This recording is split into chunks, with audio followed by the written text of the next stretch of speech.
If it seems to you that Britain is simply incapable of constructing anything anymore, whether due to environmental objections, red tape, incompetence or expense, you're not alone. Sam Richards spent 3 years as an advisor in 10 Downing Street and left with the insight that the odds are stacked against politicians who want to build. A year ago, he founded Britain Remade, a think tank and campaign group devoted to reducing the costs, both financial and political, of creating infrastructure in the United Kingdom. On the first anniversary of the organisation, he joins me to discuss its progress. Sam Richards, welcome. Thanks for having me. Tell me what the consequences are if Britain does not build sufficient infrastructure. So we think that Britain is an absolutely great country that built the world's first railway, the world's first coal-fired power station, and the world's first nuclear power station. But we haven't built a new nuclear power plant in this country for 28 years.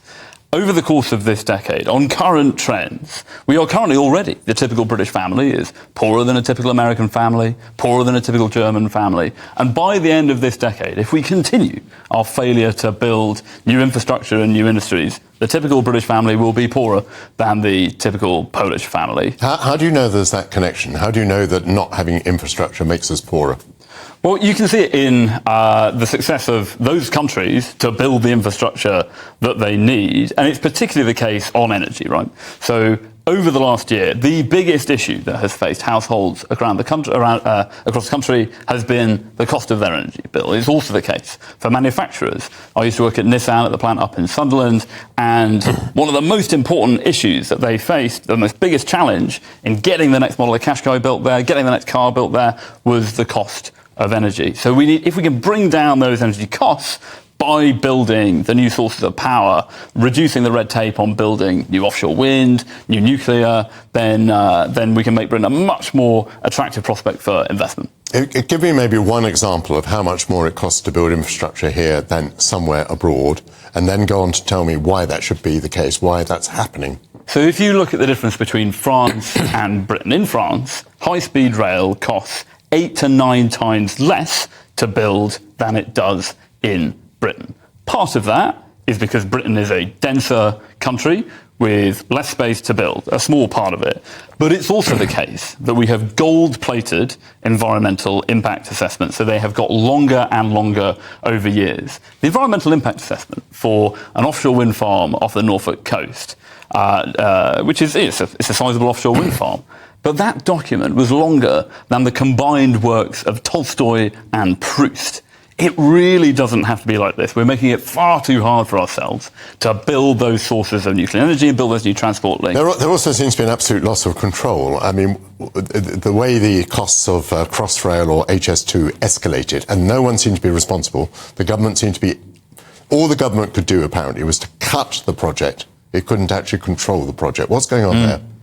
I think that's right, and I think that there's maybe a loss of connection with the private sector and not drawing on enough private sector expertise. Part of what we've tried to do with Britain Remade is to act as that bridge in between Whitehall and Westminster and the country. We've got now 20,000 supporters around the country, but have also been talking to over 200 firms over the last year to get their insights into how to drive down costs. I think that's a part of it.